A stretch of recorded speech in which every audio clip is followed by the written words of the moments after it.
sehat Mbak Mira, thank you. Alhamdulillah sehat Mbak ya. Mira sehat, Mbak Mira? Baik. Alhamdulillah sehat, semangat dan selalu bahagia Mas Ibe. Oke, baik. Terima kasih sudah berkenan join di bincang daring siang ini. Dan yang untuk narasumber yang kedua, saya akan memanggilkan seorang perempuan. Beliau adalah Hazelia Margareta dari Facebook Indonesia. Sudah bergabungkah bersama kami?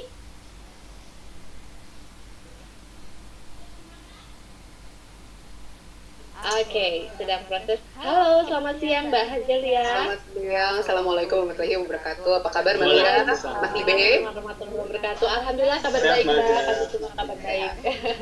Oke, sehat ya Mbak. Baik, terima kasih sudah berkenan juga bergabung di bincang daring siang kali ini Mbak. Oke, dan selanjutnya narasumber yang ketiga akan saya panggilkan. Kalau barusan seorang perempuan, kembali lagi ke seorang laki-laki. Ya, saya panggilkan Mas Dedi Permadi dari GTPP COVID-19 atau gugus tugas percepatan penanganan COVID-19. Oke, dipersilakan Mas Dedi Permadi untuk bergabung bersama kami di layar. Ya, masih dalam proses. Sambil menunggu Mas Dedi, saya juga akan memanggilkan seorang lagi, laki-laki lagi, untuk narasumber siang ini. Ada Mas Hendri Sasmita dari Direktorat Tata Kelola Aptika Kominfo. Ya, dipersilakan juga untuk Mas Hendri hadir ke layar. Baik, apakah sudah bisa bergabung dengan kami? Harusnya sudah ada sih. Harusnya sudah ada ya. Oke. Baik, sambil menunggu teman-teman yang sekarang sedang menonton di acara Facebook dan di live streamingnya YouTube dan juga di Facebook. Jadi kalau teman-teman ada pertanyaan juga silakan nanti di kolom chat. Kalau memang nanti waktu memungkinkan akan kami tanyakan kepada narasumber ya. Baik, sekali lagi saya panggilkan kepada Mas Dedi dan juga Mas Henry, apakah sudah siap bergabung bersama kami?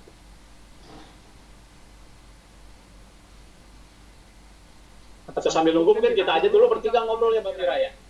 Baik, kalau gitu biar nggak ini ya, biar kita tidak cengak-cengok aja. Oke, baik, kalau gitu sambil menunggu Mas Dedi nanti bisa dimunculkan saja kalau memang sudah hadir dan Mas Henry juga. Baik, Mas Ibe, saya ingin bertanya dulu nih, pertanyaan ke Mas Ibe ya. Komitmen ICT Watch untuk terus menciptakan konten-konten pembelajaran yang dapat diakses oleh masyarakat agar lebih kebal terhadap COVID gitu kan ya. Sejauh ini apa sih yang sudah dilakukan oleh ICT Watch? Nggak ada, jangan-jangan. Nggak ada ya, oke. Karena gini, pertama kali saya mengenal platform untuk tentang berkaitan dengan konten-konten literasi digital itu justru di ICT Watch. Silakan Mas Ide. Oke, thank you Mbak Mira. Jadi gini, sebenarnya yang ICT Watch sendiri sebenarnya mungkin teman-teman sudah tahu, kita sudah menginisiasi program literasi digital sejak tahun 2002, namanya dulu Internet Sehat ya. Ya sampai sekarang sih namanya Internet Sehat. Kemudian sebelum nama literasi digital itu muncul, terus ya bertahap. Tujuannya sebenarnya waktu itu kita cuma satu, kita coba bangun konten-konten edukasi yang bisa dipakai oleh banyak masyarakat di platform web yang bisa diakses oleh semuanya. Jadi ya dulu tuh awal bahkan kita cuma sekedar brosur-brosur ya, kemudian kita lanjut pakai yang masuk ke web, bikin web, kemudian masuk ke media sosial, dulu zaman-zamannya Twitter dan lain sebagainya, kita masuk ke sana. Nah, terus kita kembangin bikin buku apa segala macam. Nah, pada hari ini sebenarnya juga suatu kesempatan yang luar biasa karena bersama WhatsApp yang merupakan keluarga Facebook dan juga dengan Kominfo, relawan TIK, Siberkreasi dan juga teman-teman komunitas lainnya, kita berusaha mencoba membuat sebuah kelas online sebenarnya Mbak Mira. Jadi kelas online kita akan pasang, nanti detailnya akan diterangkan di sesi berikutnya. Dan sebenarnya cuma secara garis besar kita akan mencoba bikin kelas yang semua orang bisa akses, tapi tidak hanya, kalau biasanya kita nih serabutan ini bikin buku lempar.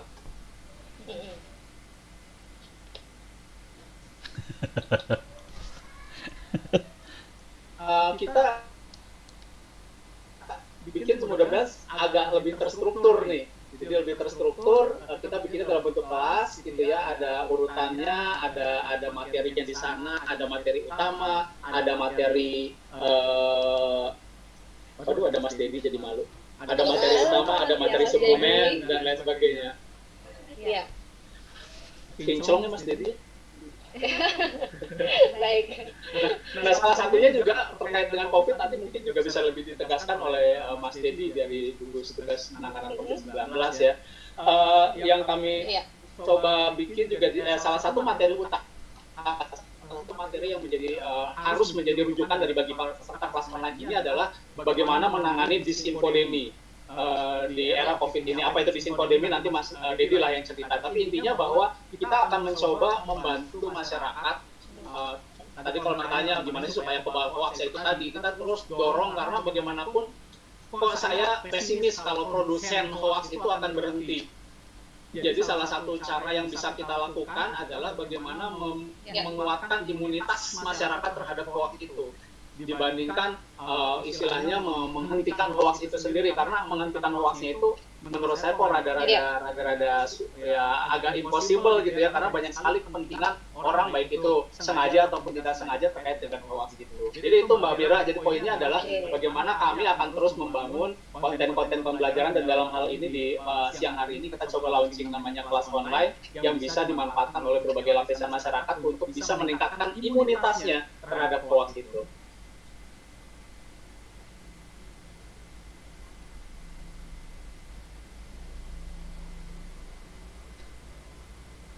Itu Mbak Mira. Oke. Nah, benar sekali. Ini kita Mbak Ibu. Saya ya. Halo. Halo. Ya, silakan. Ya. Oke. Tadi iya, betul. Sinyalnya lagi-lagi ya, baik. Tapi sudahlah. Oke, baik teman-teman. Dengan penguatan imunitas dari ICT Watch untuk terus melakukan pembelajaran online, kami harapkan juga semoga hoax tidak hanya mental, tapi minimal akan semakin berkurang dengan konten yang jauh lebih positif dan lebih baik lagi ya. Baik, terima kasih Mas Ide untuk jawabannya, super sekali. Oke, saya akan ke Mbak Hazel ya. Panggilannya apa nih Mbak? Mbak Hazel apa Mbak Lia? Mbak Hazel, betul. Mbak Hazel, ya oke Mbak Hazel. Nah, bagaimana sebetulnya Facebook Indonesia dan WhatsApp secara spesifik berperan dalam membantu masyarakat untuk mengakses informasi terpercaya berkaitan dengan COVID-19, dan bagaimana upaya dalam menekan hoax? Ya kan, karena kita tahu bahwa saya pun tahu bahwa setiap harinya itu hoax bisa sampai ratusan, bahkan saya berdasarkan info dari Kominfo sampai di angka 500-600 sehari bisa ditemukan konten-konten hoax. Silakan. Terima kasih Mbak. Memang itu tanggung jawab berat ya, tapi memang kami ketika berbicara Facebook, Instagram, dan WhatsApp sebagai satu kesatuan keluarga apps di bawah Facebook Company, kita punya komitmen di situ Mbak, untuk memastikan bahwa informasi yang kami berikan itu terpercaya dan akurat, terutama di masa-masa pandemi seperti ini, di mana semua tinggal di rumah, work from home, tentunya pengen mendapatkan akses informasi yang akurat dan online. Dan juga tentunya kita pengen meminimalisir adanya misinformasi yang ada di platform kami. Secara garis besar sih Mbak, kita strategi kami ada 3, yaitu menghapus informasi yang buruk ada di platform kami, kemudian reduce itu mengurangi misinformasi, dan yang ketiga adalah inform, itu menginformasikan. Halo Mas Hendri, apa kabar? Selamat siang. Selamat siang Mas Hendri, selamat bergabung. Iya. Bangun Mas. Siapa aja Mas Hendri. Oke, tepat untuk tidur siang ya.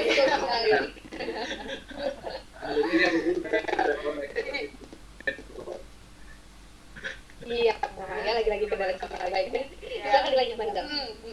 Jadi tapi kayaknya untuk topik hari ini saya akan fokus ke 2 hal aja Mbak, untuk mengurangi misinformasi itu dan juga menginformasikan ya.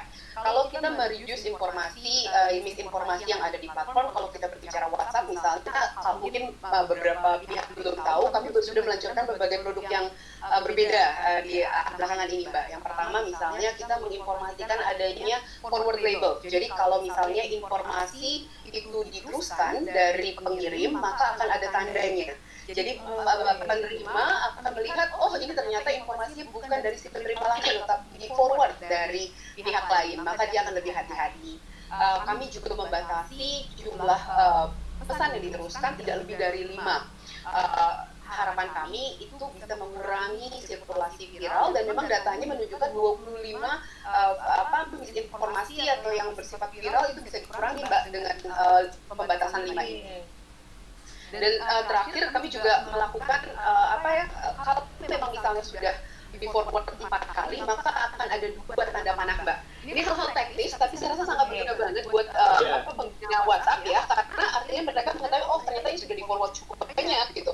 Jadi apakah saya mau meneruskan lagi, bagaimana harus berpikir kritis, nanti ini mungkin sambungannya dengan program yang akan di-launching antara WhatsApp dan Kominfo dan ICT Watch gitu ya, untuk bisa memahami ketika sudah ada produk seperti itu, bagaimana kita bersikap kritis terhadap informasi yang kami dapatkan. Nah, kalau misalnya kita berbicara Facebook dan Instagram, agak berbeda memang. Cara kami bekerja mengurangi misinformasi dengan bekerja sama dengan memeriksa fakta pihak ketiga, Mbak. Jadi third-party fact checker. Saat ini kami memiliki 6 mitra yang berperan membantu kami untuk memeriksa apakah postingan-postingan itu bersifat misinformasi atau tidak. Jika sudah dinilai sebagai misinformasi, kemudian kan informasi itu akan dikurangi sirkulasinya secara signifikan. Kami juga memperkuat supaya memastikan agar isu COVID, terutama ya misinformasi di bidang COVID itu menjadi top prioritas kami, supaya peredaran misinformasi terkait COVID bisa dihindari. Dan terakhir dari segi untuk mengurangi misinformasi, kami mencoba menggabungkan dengan standar komunitas kami. Kalau Mbak Mira tahu ya, standar komunitas adalah standar yang bisa kami dijadikan patokan apa yang boleh diposting dan tidak diposting di platform kami. Saat ini sudah menggabungkan untuk isu-isu COVID, Mbak. Artinya juga kami lebih peka terhadap pandemi yang ada, memastikan bahwa standar komunitas kami bisa mengakomodasi isu-isu yang terbaru. Untuk tadi saya sudah berbicara tentang bagaimana mengurangi misinformasi, yang tidak kalah penting kita memberikan informasi yang supaya make sure bahwa pengguna memiliki informasi yang tepat dan akurat. Kalau kita dengan misalnya WhatsApp punya WhatsApp COVID-19 coronavirus yang gunanya kalau misalnya tenaga medis, kemudian juga UKM, kemudian juga komunitas, itu bisa melihat informasi tips-tips yang sangat berguna bagaimana menggunakan platform kami secara efisien di tengah pandemi ini.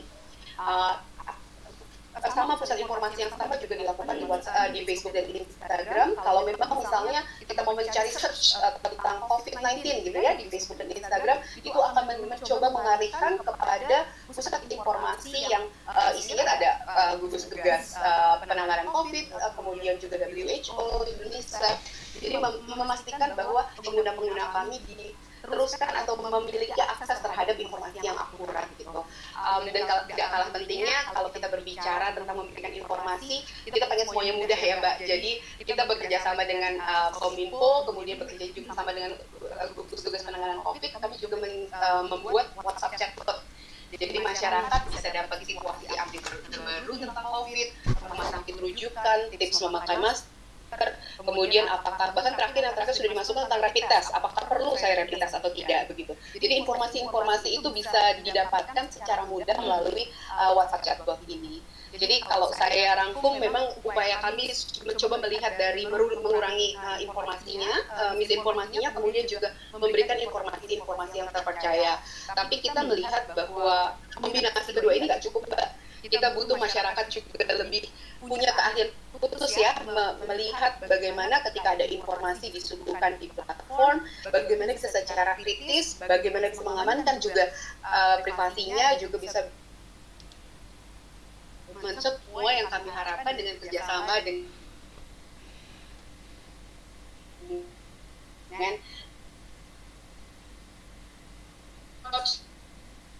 relawan dan Kominfo juga terkait dengan hal ini.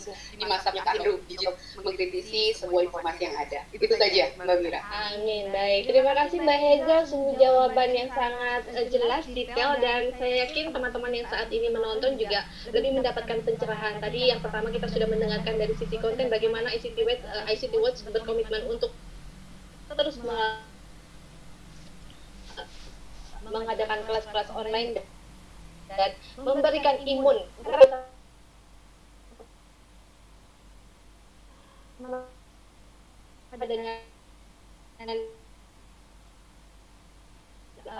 Facebook juga, WhatsApp, Facebook, Instagram, dan WhatsApp ya. Baik, apa kabar Mas Dedi dan juga Mas Henry? Tadi saya belum menyapa. Sehat?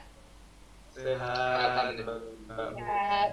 Alhamdulillah baik. Kali ini saya sama Mbak Hazel paling cantik ya, karena di tengah para pria-pria ganteng ini.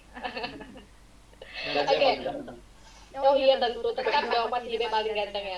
Baik, saya akan ke Mas Dedi selanjutnya. Mas Dedi dari gugus tugas percepatan penanganan COVID-19.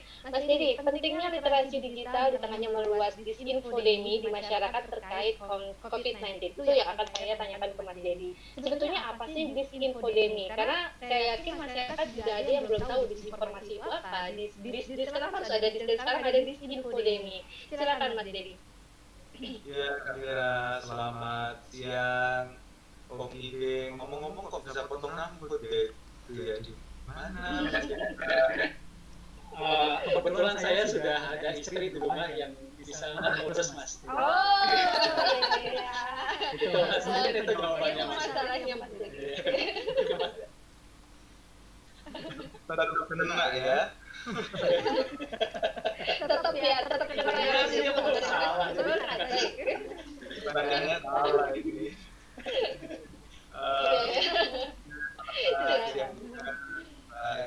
Mas Henry ya tetap bergabung dalam diskusi siang hari ini. Semoga sehat-sehat semuanya ya.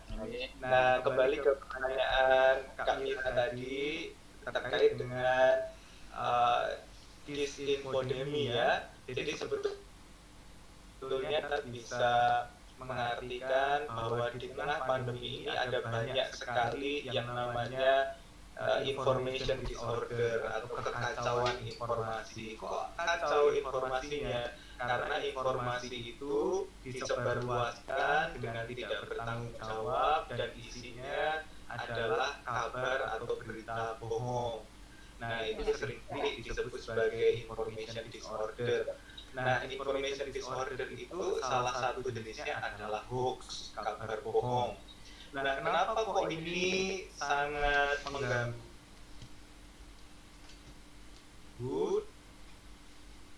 Oke.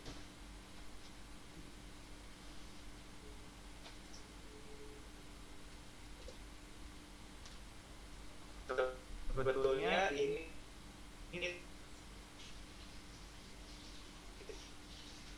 terkait dengan kondisi psikologis COVID-19 medis. Yang 80% itu urusan apa? Di antaranya urusan psikologi, suasana hati, kebahagiaan, keceriaan, gitu ya. Kenapa kok begitu?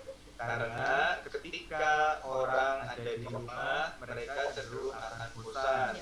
Kemudian ditambah lagi ada informasi-informasi yang tidak benar atau informasi bohong atau informasi yang menyesatkan, yang membuat galau di hati, yang membuat ketakutan, yang membuat keresahan, bahkan ada informasi yang bisa kemudian membuat orang menjadi stres atau depresi.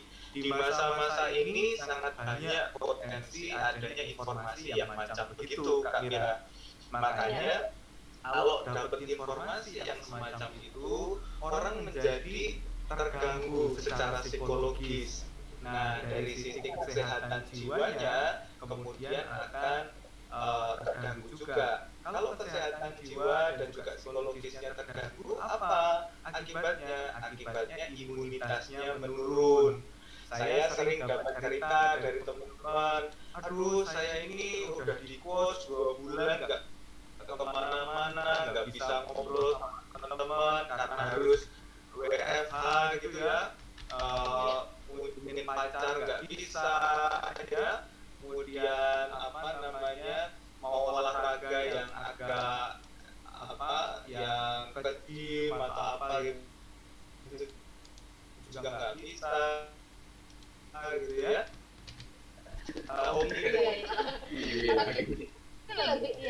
Tapi lebih fresh kok, karena kan ada potong rambut kali Mas Dedi. Iya, nah Kak Mira karena orang itu secara psikologis menjadi dipengaruhi oleh arus informasi yang masuk dan mengganggu kondisi kejiwaan itu, kemudian ketahanan tubuhnya menjadi turun dan peluang untuk tertular virus itu menjadi lebih besar. Makanya sekarang bentuknya apa? Kuncinya adalah kita semuanya gotong royong. Gotong royong buat apa? Gotong royong buat memastikan informasi yang diterima oleh masyarakat itu informasi-informasi yang positif dan membangkitkan optimisme. Nah, itu bisa difasilitasi dengan banyak kegiatan seperti yang dilakukan oleh teman-teman ICT Watch, kemudian lawan TIK, dan juga WhatsApp yang saat ini akan diluncurkan. Jadi ini sangat mendukung untuk menjaga kewarasan kita bersama, menjaga suasana hati kita, apalagi nanti kalau materinya disampaikan oleh Om Ide pasti kocak banget kan tuh ya orang dan kebahagiaan kita bisa terjaga. Demikian Kak Mira. Baik, terima kasih Mas Dedi penjelasannya ya, lebih ke humanisnya bahwa memang kita juga di rumah harus bisa menjadi seorang yang lebih kreatif atau lebih cerdas supaya tidak termakan dengan disinfodemi tadi yang seperti disampaikan oleh Mas Dedi. Jangan lupa juga kita gotong royong saling bahu-membahu untuk bisa sama-sama meminimalisasi disinfodemi ya. Baik, dan saya juga menyapa teman-teman yang sudah ada di kolom chat ini banyak sekali, Mas Ide, Mas Dedi, Mbak Reza dan Mas Hendri. Ada dari seluruh Indonesia menyapa semua narasumber dan juga ada dari relawan TIK, ada dari Berkreasi, semuanya ada di sini ya. Jadi semoga dengan siang hari ini bisa dapat menambah wawasan dan imunitas pada para penonton yang ada di seluruh Indonesia. Dan terakhir kepada Mas Hendri. Mas Hendri, kita tahu bahwa Kominfo sudah melakukan berbagai upaya dengan stakeholder, dengan berbagai platform untuk melakukan literasi digital ini, gitu kan? Dan termasuk sekarang sudah mendukung fundamental literasi digital yang diadakan oleh ICT Watch. Tapi sejauh ini kita tahu juga bahwa Kominfo selalu setiap hari memberikan informasi hoax sekitar 500 sampai 600 berita yang selalu tersebar, gitu kan? Nah sejauh ini dari Kominfo sendiri secara internal apa sih upaya apa yang sudah dilakukan oleh Kominfo baik dari segi literasi digitalnya, baik secara online maupun offline. Tapi karena memang secara offline kami tidak bisa melakukan, secara daring ini Kominfo apa saja upaya atau langkah-langkah yang sudah dilakukan? Oke, baik. Terima kasih Mbak Mira. Salam buat Mas Ide, Pak Dedi, senior saya Kominfo. Lalu ke Mbak Hazel. Pertama, karena sebagian materi ini yang sebenarnya dibuat oleh Pak Dedi. Jadi saya mungkin beberapa hal dari sisi pendidikannya ya.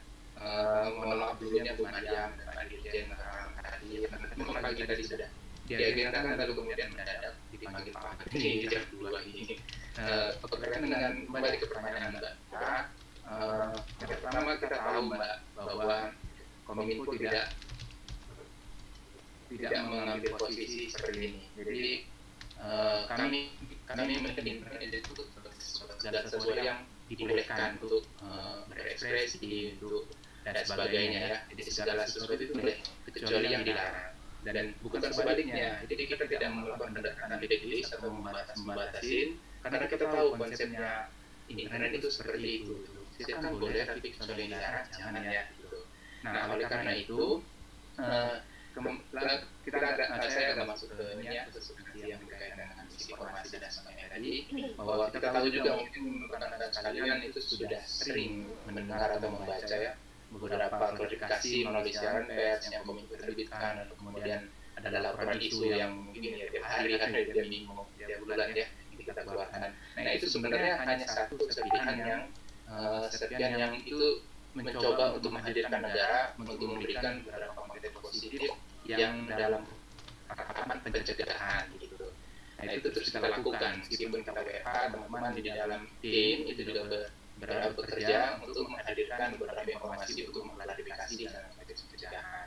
Kemudian kami juga apresiasi ini yang juga diinisiasi oleh rekan-rekan Pak Dedi dan Mas Ide dan Pak Hazel dan sebagainya yang untuk mendukung kegiatan program literasi digital, yaitu spesifiknya untuk kegiatan misalkan ya kegiatan kampanye atau kegiatan nasionalisasi berkreasi yang itu berfokus beberapa hal. Nah berkaitan ini juga salah satu wujud kolaborasi antara pemerintah dan stakeholder untuk memberikan beberapa informasi atau konten positif untuk meningkatkan kecakapan konten, kecakapan juga untuk anti konten negatif seperti hoax, sehingga sadar. Kemudian yang terakhir ini kecakapan transportasi digital dan konteks mengedukasi.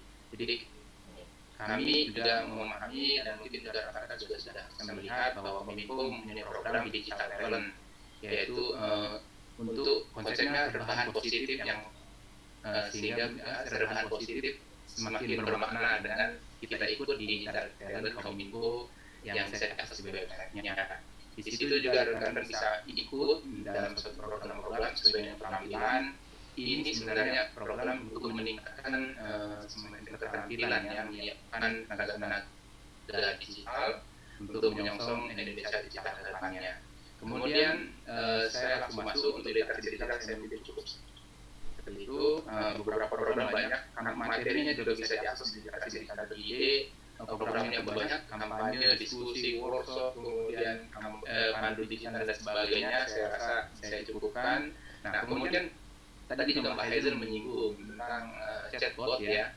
Kami juga sangat mengapresiasi kolaborasi ini, dan saya tadi juga mendengar ada beberapa fitur baru yang ini mudah-mudahan bisa membantu juga dari sisi pencegahan, menghadirkan konten positif di masa COVID-19 ini gitu. Nah, ini sebenarnya yang nggak disukai dari sisi beberapa pihak ya. Jadi dan itu kami juga melakukan penindakan. Penindakan ini salah satunya dengan pemblokiran. Ya. Kita punya tim di Kominfo untuk melakukan deteksi persebaran hoax. Per 5 Mei itu sudah ada 653 ya.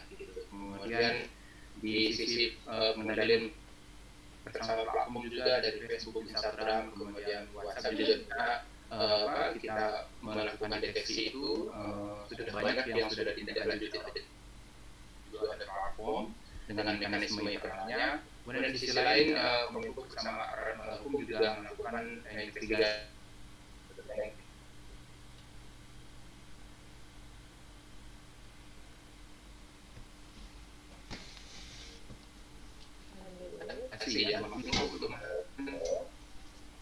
Halo.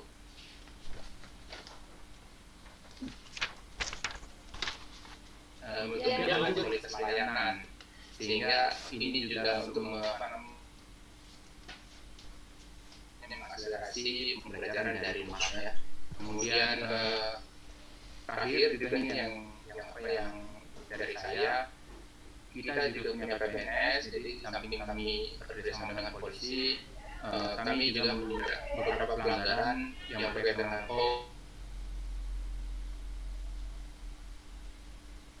dari 6 tahun sampai 12 tahun sampai dendanya itu 12 miliar ya. Lalu kemudian kami juga menyediakan kanal kalau ingin mengajukan, itu juga bisa diaduan konten ke IDE, dan kami tahu juga mohon maaf juga bahwa kita tahu bahwa kita tidak bisa hadir sendiri.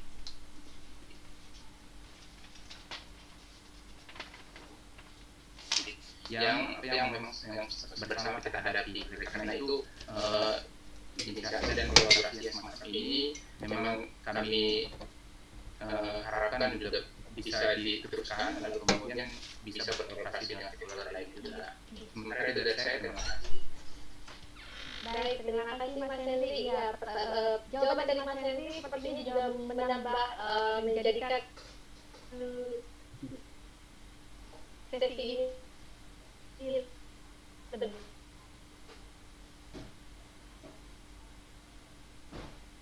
dilakukan lagi ya, karena tadi semua stakeholder dari mulai asik dengan tetap asik ya kan, perubahan positif, kemudian bagaimana supaya tetap bisa bersosial media, menggunakan media internet dengan baik, dengan terus berpikir kritis ya, mulai memahami fitur-fitur atau teknis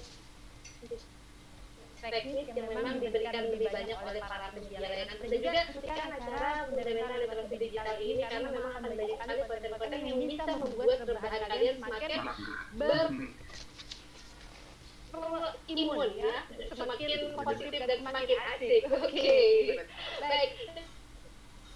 Terima kasih kehadirannya dan terima kasih juga atas insight-nya. Selamat melanjutkan ibadah puasanya. Ya, terima kasih semuanya. Ya, oke, teman-teman, sekarang masih kembali dengan saya, ya. Tapi bukan saya mau live sendiri karena memang setelah ini ada sesi selanjutnya, yaitu pengenalan kelas online fundamental literasi digital. Pada dari awal sudah dibuka oleh Mas Dede, kemudian nyambung ke saya, dan selanjutnya ini saya akan memanggilkan host yang selanjutnya, kawan saya, senior saya dari dulu kala. Oke, saya panggilkan Mas Berger, biasa disebutnya Mas M. atau Mas Matahari Timur. Halo, selamat siang. Coba dites suaranya dulu, aku belum dengar suaranya. Ayo, bingung kan? Mbak Mila sakit. Ya, oke. Sudah oke, Bang.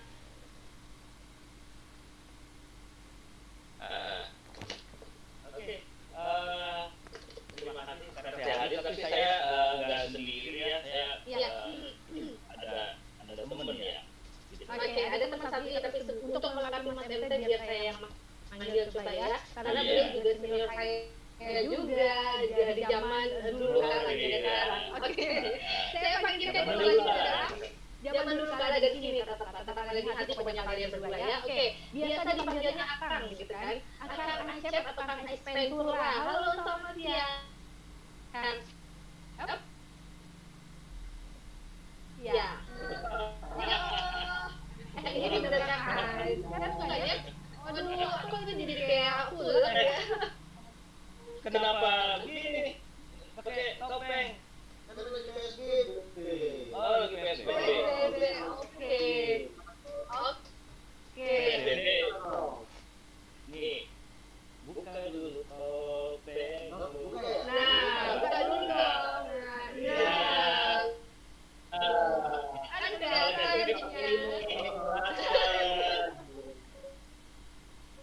Emang luar biasa.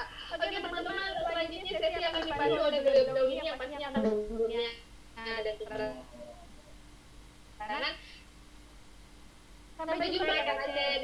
Assalamualaikum warahmatullahi wabarakatuh. Oke, alhamdulillah ini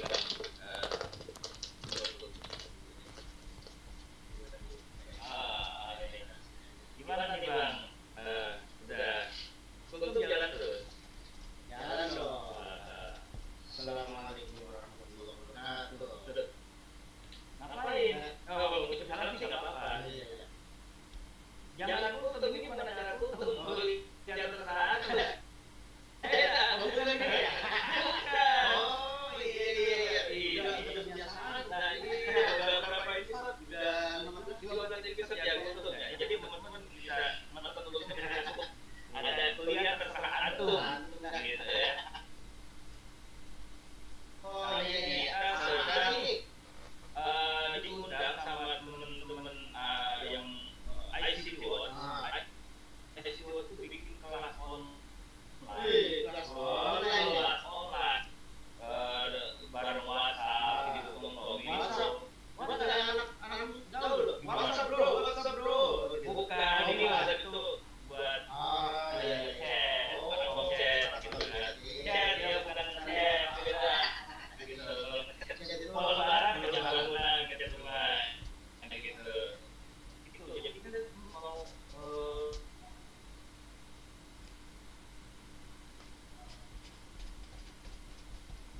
kita klik sekarang.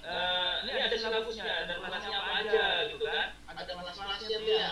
Oke. Tuh. Apa tuh? Ini dan nanti masuknya itu nih ya, ini silabusnya. Jadi setelah silabus masuk ini, Keren banget. teman-teman nanti Bang aja bisa memahami ini pelajarannya apa aja sih itu ada di sini.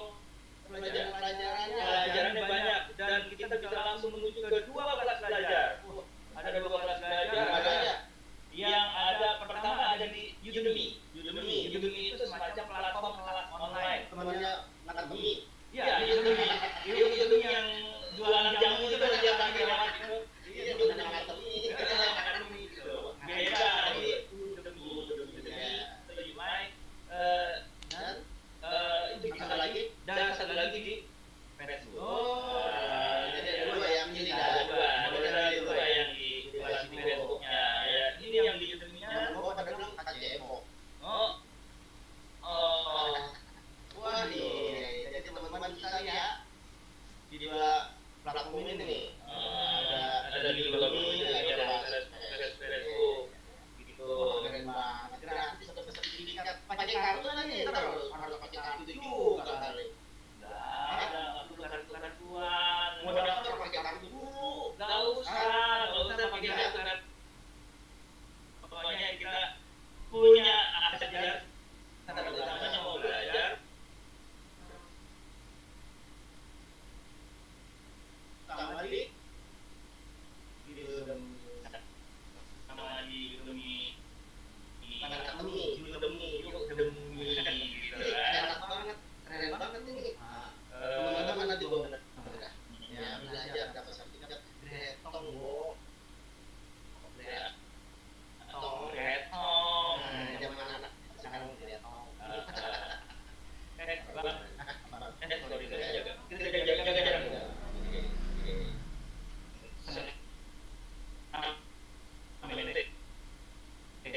Gitu. Teman-teman udah enak.